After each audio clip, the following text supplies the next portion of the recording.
आप सभी को हमारा प्रणाम। जैसा कि आप जानते हैं, हम सत्य कोचिंग से मुन्ना यादव आप लोगों के लिए एक छोटा सा वीडियो लेके आ रहे हैं। कुछ दिनों से वीडियो का कार्यक्रम रुक गया था क्योंकि कुछ उलझनें आ गई थी। चलिए आज से हम लोग फिर से चलते हैं केमिस्ट्री पे ही। पहला टॉपिक हम लोग थ्योरी देख चुके थे, रासायनिक समीकरण और रासायनिक अभिक्रिया का। उस पर आधारित हम लोग आज ऑब्जेक्टिव क्वेश्चन देखेंगे सारे, ठीक है। तो आइए हम लोग चलते हैं एक एक करके सारे ऑब्जेक्टिव प्रश्न को देखते हैं। कह रहा है कि मैग्नीशियम रिबन को वायु में जलने पर श्वेत पदार्थ मैग्नीशियम ऑक्साइड बनता है। इस अभिक्रिया में मैग्नीशियम का क्या होता है। कह रहा है क्या कि मैग्नीशियम रिबन को जब Mg को क्या करते हैं, जलाते हैं, क्या करते हैं, जलाते हैं, तो ये क्या बना के देता है, 2MgO देता है। क्या देता है, तो ये क्या है, जो आपका अभी जो बना है यह क्या है, श्वेत पदार्थ है। क्या है, श्वेत पदार्थ है, मैग्नीशियम ऑक्साइड है, ठीक है ना। तो यह किस प्रकार का अभिक्रिया है, तो आप इसमें देखिए, ऑप्शन देखिए, यह है अपचयन, उपचयन, विस्थापन और उदासीकरण। तो ये जो है सो इसमें क्या हो रहा है, ऑक्सीजन का क्या हो रहा है ना, वृद्धि हो रहा है, मतलब संयोजन हो रहा है। जब ऑक्सीजन का क्या हो, जुटना हो किसी भी अभिक्रिया में, तो वह कौन सा अभिक्रिया कहलाता है, यह उपचयन अभिक्रिया कहलाता है, ठीक है। उम्मीद करते हैं छोटा सा क्वेश्चन था, उसको आप समझ चुके होइएगा। आइए दूसरे प्रश्न पे चलते हैं। चिप्स के पैकेट में विकृत गंधिता को रोकने के लिए कौन सा गैस भरी जाती है। आप लोग बचपन में या कभी भी अभी भी खाते होइएगा चिप्स, कुरकुरे खाते होइएगा, लेज खाते होइएगा, तो उसमें क्या रहता है कि उसमें से ऑक्सीजन को हटा देते हैं और उसमें नाइट्रोजन गैस भर देते हैं, जिससे क्या रहता है कि वो तरोताज़ा रहता है। उसमें क्या है, ऑक्सीडेशन का क्रिया नहीं होता है, जिससे वह खराब नहीं होता है। तो ठीक है, तो इसके में क्या भरा रहता है, याद रख लीजिए। कोई भी पैकेट हो, फूड का जो भी पैकिंग किया होगा, उसमें ड्राई जो होगा वो क्या होगा, जैसे चिप्स, कुरकुरे, इस सब में जो ऑक्सीजन को हटा के क्या भर देंगे, तो नाइट्रोजन भर देते हैं। क्या भर देते हैं, नाइट्रोजन भर देते हैं। चलिए अब देखिए, वैसी अभिक्रिया जिसमें उत्पाद के निर्माण के साथ साथ ऊष्मा उत्पन्न होती है, वो क्या कहलाती है। एक लाइन में पढ़ाए थे बाबू, जब थ्योरी पढ़ा रहे थे, कि जब भी ऊष्मा आए अभिक्रिया के दौरान, ऊष्मा उत्पन्न हो, उसको कहते हैं ऊष्मा छेपी अभिक्रिया। देखिए कहीं पे लिखा हुआ है ऊष्मा शोषी अपघटन ऊष्मा छेपी अभिक्रिया। अब देखिए, ऊष्मा छेपी और ऊष्मा शोषी दोनों जो है सो विपरीत है। जब ऊष्मा उत्पन्न हो अभिक्रिया के दौरान, उसका हम आपको बताए थे, कैल्शियम ऑक्साइड को जब जल में मिलाते हैं तो कैल्शियम हाइड्रोक्साइड बनाता है, जो क्या करता है, आप लोग देखे हुएगा, चूना को जब पानी में घोलते हैं तो पानी गर्म हो जाता है, चूना जो घुला हुआ रहता है वो गर्म हो जाता है या बुलबुला देता है गर्म सा, तो वो क्या है, वो अभिक्रिया है। तो उसको क्या कहेंगे, ऊष्मा छेपी अभिक्रिया। क्या कहेंगे, ऊष्मा छेपी अभिक्रिया कहेंगे, ठीक है बाबू। आइए अब जो है सो आपका ऊष्मा छेपी वाला हो गया था। तो अब आइए, जिस रासायनिक अभिक्रिया में किसी यौगिक से ऑक्सीजन का ह्रास, क्या होता है, ऑक्सीजन का ह्रास होता है, ऑक्सीजन का ह्रास मतलब कमी हो, उसे क्या कहते हैं। आपको अगर परिभाषा याद होगा तो हम अपचयन उपचयन बताए थे। उपचयन में क्या होता है, ऑक्सीजन का क्या होता है, वृद्धि होता है और हाइड्रोजन का ह्रास होता है। जबकि अपचयन में हाइड्रोजन का वृद्धि होगा और ऑक्सीजन का ह्रास होगा। तो क्वेश्चन में देखिए क्या कह रहा है, जिस रासायनिक अभिक्रिया में किसी यौगिक से ऑक्सीजन का क्या हो, ह्रास हो, क्या हो, ह्रास हो मतलब कमी हो जाए, तो वैसी अभिक्रिया को क्या कहेंगे, तो वैसी अभिक्रिया को अपचयन अभिक्रिया कहेंगे। क्या कहेंगे, अपचयन अभिक्रिया कहेंगे। ये सारे के सारे नोट आपको मिल जाएगा। बस 15 से मिनट या 10 मिनट का मेरा एक वीडियो है जिसमें रासायनिक अभिक्रिया पढ़ा है, उसको आप देख लीजिएगा। पूरा थ्योरी डाल दी है, उसी पे आधारित क्वेश्चन पूछा हुआ। ये सारे क्वेश्चन बिहार बोर्ड में पूछे हुए हैं, ठीक है ना। आइए पाँचवें नंबर प्रश्न को देखते हैं। जल का वैद्युत अपघटन इलेक्ट्रोलाइसिस किस प्रकार की अभिक्रिया है। तो यह क्या है, आपका वियोजन अभिक्रिया है। जल का क्या होता है, इसमें टूटना होता है। अब अगला प्रश्न पढ़ते हैं। 6 नंबर कह रहा है, निम्नलिखित अभिक्रिया में से कौन सी अभिक्रिया ऊष्मा शोषी है, जिसका प्रयोग अनुभव ठंड महसूस होता है। अब इसको आपको याद रखना पड़ेगा। हम उसमें भी बताए थे ऊष्मा छेपी अभिक्रिया और ऊष्मा शोषी अभिक्रिया। तो ऊष्मा शोषी अभिक्रिया में क्या होता है कि रिएक्शन होने के बाद वो जो भी पदार्थ बनता है वो ठंडा हो जाता है। तो वही कह रहा है कि जिसका प्रायोगिक अनुभव ठंडा महसूस हो, तो वो एक था बेरियम हाइड्रोक्साइड के साथ किसका अभिक्रिया, अमोनियम क्लोराइड का। सूत्र भी उसमें हम जो है सो समीकरण भी लिखा दिए हैं, तो वहाँ से जाके आप समीकरण देख लीजिएगा। बेरियम हाइड्रोक्साइड और अमोनियम क्लोराइड के साथ 8 को जल रिएक्शन करता है, तब क्या बनता है वो आप वहाँ से देख लीजिएगा। ठीक है, चलिए 7वां नंबर प्रश्न देखते हैं। शोषण किस प्रकार की अभिक्रिया माना जाता है? अब देखिए, शोषण किस प्रकार की अभिक्रिया माना जाता है, ये क्वेश्चन आपको 2 जगह देखने को मिलेगा। बायोलॉजी में भी शोषण चैप्टर में मिलेगा और केमिस्ट्री में भी रिएक्शन चैप्टर में आपको देखने को मिलेगा। तो कैसी अभिक्रिया है? तो बाबू ये ऊष्माक्षेपी अभिक्रिया है। कैसा अभिक्रिया है? ऊष्माक्षेपी अभिक्रिया है। सांस, जब ऑक्सीजन हम कार्बन डाइऑक्साइड लेते हैं और कार्बन डाइऑक्साइड छोड़ते हैं और ऑक्सीजन जब लेते हैं, जब हम ऑक्सीजन लेते हैं और कार्बन डाइऑक्साइड छोड़ते हैं तो उस दौरान कैसी अभिक्रिया होती है? ऊष्माक्षेपी अभिक्रिया, मतलब ऊष्मा का निर्माण होता है। ऊष्मा का निर्माण कैसे होता है तो ये समझना है। तो आप उसका ये चैप्टर में, थ्योरी वाले चैप्टर में देखिएगा, उसमें क्या होता है, ऊर्जा निकलता है। क्या निकलता है? ग्लूकोज प्लस जल, उसके साथ ऊर्जा निकलता है। वो ऊर्जा जो होता है वो क्या है? ऊष्मा के रूप में ऊर्जा निकलता है। ठीक है, आइए 8 नंबर सवाल क्या कर रहा है? निम्नलिखित में से कौन सी ऑक्सीकारक के रूप में कार्य करता है? ऑक्सीडाइजिंग एजेंट कौन सा है? तो भाई ये जो ऑक्सीजन की मात्रा को बढ़ा देगा वो ऑक्सीडाइजिंग एजेंट कहलाएगा। तो क्या हो जाएगा इसमें?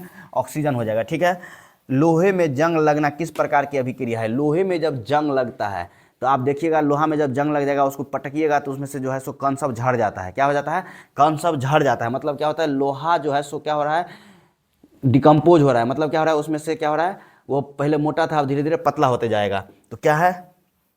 विस्थापन अभिक्रिया, वियोजन अभिक्रिया, उस अवक्षेपण अभिक्रिया और उपचयन की अभिक्रिया। तो वो क्या है? किस तरह का है अभिक्रिया?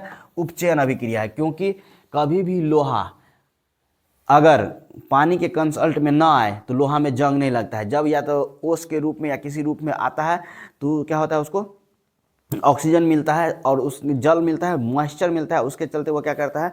उसमें ऑक्सीजन का वृद्धि हो जाता है और फिर क्या कर लेता है? वो जंग लग जाता है लोहे में। तो इसीलिए क्या है? अपचयन अभिक्रिया है, ऑक्सीकरण होता है। ठीक है, उम्मीद करते हैं यहाँ तक का वीडियो आप लोग को अभी तक पसंद आया होगा। टोटल 20 क्वेश्चन है, थोड़ा देर इंतजार कीजिए, पूरे क्वेश्चन का मजा लेके जाइए।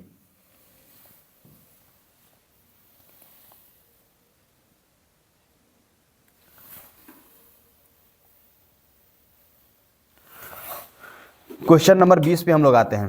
क्वेश्चन नंबर 20 क्या? Question number 10। क्वेश्चन नंबर 10 कह रहा है, जब कॉपर सल्फेट विलियम में जिंक धातु को डाला जाता है। कॉपर सल्फेट विलियम, आप लोग जानते हैं कॉपर सल्फेट विलियम CuSO4 में क्या कह रहे हैं? जब जिंक को डालते हैं तो Zn को डालते हैं तो जिंक सल्फेट और कॉपर जिंक सल्फेट ZnSO4 बनता है और प्लस Cu बनता है। तो यह अभिक्रिया किस प्रकार की है? इसमें आपको हम पढ़ाए थे कि देखिए, यह इस तरह से टूटता है और ये क्या करता है? ये जिंक क्या है? ऊपर है, मतलब ज़्यादा क्रियाशील है कॉपर से। ठीक है ना, तो इसके चलते क्या होता है? इसके साथ ये अभिक्रिया कर लेता है और इसको बाहर कर देता है, क्योंकि ये Zn क्या है? ज़्यादा अभिक्रियाशील है। वो आपको चैप्टर 3 केमिस्ट्री में धातु और अधातु जब पढ़िएगा उसमें आप देखिएगा सक्रिय तत्व लिखा हुआ है। सक्रिय तत्व में जो सीरियल है उस सीरियल में देखिएगा कि Zn ऊपर होता है और Cu नीचे होता है, जिसके चलते क्या होता है? यह ज़्यादा क्रियाशील होता है। जो ऊपर होगा वह ज़्यादा क्रियाशील होगा और जो नीचे होगा कम क्रियाशील होगा। तो यहाँ से टूटने के बाद जो आयन जो है सो इसके साथ चला जाएगा तो ZnSO4 बनाएगा और Cu बनाएगा। तो यह एक प्रकार का एकल विस्थापन अभिक्रिया है। कैसा अभिक्रिया है? एकल विस्थापन अभिक्रिया है, क्योंकि एक तत्व दूसरे को क्या कर दे रहा है? विस्थापित कर दे रहा है। देखिए 11 नंबर का है, वह अभिक्रिया जिसमें 2 यौगिक अपने आयनों का आदान प्रदान करके 2 नए यौगिक बनाते हैं, क्या कहलाता है? वह अभिक्रिया जिसमें 2 यौगिक, देखिए इसमें एक यौगिक था, अब इसी तरह से एक और यौगिक होगा जो अपने आयनों का, इसमें जो SO4 आयन था ना माइनस, ये क्या करता है? इसी तरह से एक और आयन बनेगा, आदान प्रदान करते हैं तो 2 यौगिक बनाते हैं, क्या कहलाता है? तो वह कहलाता है उभय विस्थापन। देखिए इसमें एक विस्थापन हो रहा है, एक तत्व टूट जा रहा है दूसरे में जा रहा है, इसमें क्या होगा कि 2 होगा, इस तरह से 2 होगा और एक दूसरे के आयन को एक्सचेंज कर लेगा, तो उसको कहेंगे उभय विस्थापन। अभी शॉर्ट में हम रिवीजन करवा रहे हैं, इसलिए ज़्यादा डीप में नहीं जाएंगे। आप लोग को अगर ज़्यादा डीप में जाना है तो हमारे पिछले वीडियो को जरूर देखिए, जो फेसबुक और यूट्यूब दोनों पे उपलब्ध है। आइए 12 नंबर प्रश्न में चलते हैं। 12 नंबर प्रश्न कह रहा है कि सफ़ेदी करने के लिए उपयोग में आने वाले X का रासायनिक सूत्र क्या है? सफ़ेदी मतलब पोतैया करने के लिए। गाँव घर में क्या करते हैं? दिवाली के मौसम में सब कोई अपने घर को वाइट सीमेंट करते हैं और जिसका मिट्टी का घर है वो क्या करते हैं? उस पर भी क्या करते हैं? पोतैया कर देते हैं। तो वही है सफ़ेदी। सफ़ेदी करने के लिए उपयोग में आने वाले X का रासायनिक सूत्र क्या है? तो ये क्या है? CaO है। क्या है? CaO है। ठीक है, चलिए जल और वैद्युत अपघटन के दौरान एक प्रखनली में एकत्रित हाइड्रोजन गैस की मात्रा दूसरी परख नली में एकत्रित हाइड्रोजन गैस की मात्रा से कितनी गुना होती है? तो क्या होती है? 2 गुनी होती है। याद कर लीजिए, निम्नलिखित में से कौन सा पदार्थ जल से अभिक्रिया करके कैल्शियम हाइड्रोक्साइड बनाता है? निम्नलिखित में से कौन सा पदार्थ जल के साथ अभिक्रिया करके कैल्शियम हाइड्रोक्साइड बनाता है? आपको मालूम होना चाहिए जल के साथ अभिक्रिया कर रहा है, तो किसके साथ अभिक्रिया कर रहा है? तो जल के साथ अभिक्रिया कर रहा है। कौन करेगा? तो कैल्शियम हाइड्रोक्साइड कर रहा है, तो क्या? सूखा चूना क्या करेगा? यही करेगा। तो ये कौन है? ये इसका नाम क्या है? इसका नाम क्या है? Calcium oxide. Option number C इसका सही है।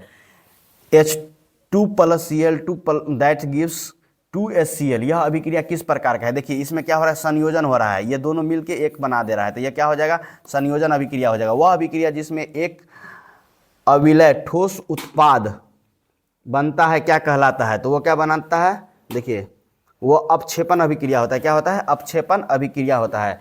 अगर अभी तक आपको हमारा वीडियो पसंद आया है तो ज़रूर एक बार हमारे यूट्यूब पे हैं तो यूट्यूब को लाइक कीजिए, और फेसबुक पेज पे हैं तो लाइक करके कमेंट जरूर दीजिए, ठीक है। आइए अगला प्रश्न देखते हैं हम लोग। 17 नंबर कह रहा है कि अम्ल और क्षार के बीच में अभिक्रिया से लवण और जल बनते हैं, किस प्रकार की अभिक्रिया कहलाता है? तो देखिए यह अम्ल और क्षार जब पढ़ेंगे हम लोग चैप्टर नंबर 2 में, तो उसमें पढ़ेंगे यह उदासीकरण बनता है। कैसा बनता है? उदासीकरण बनाता है।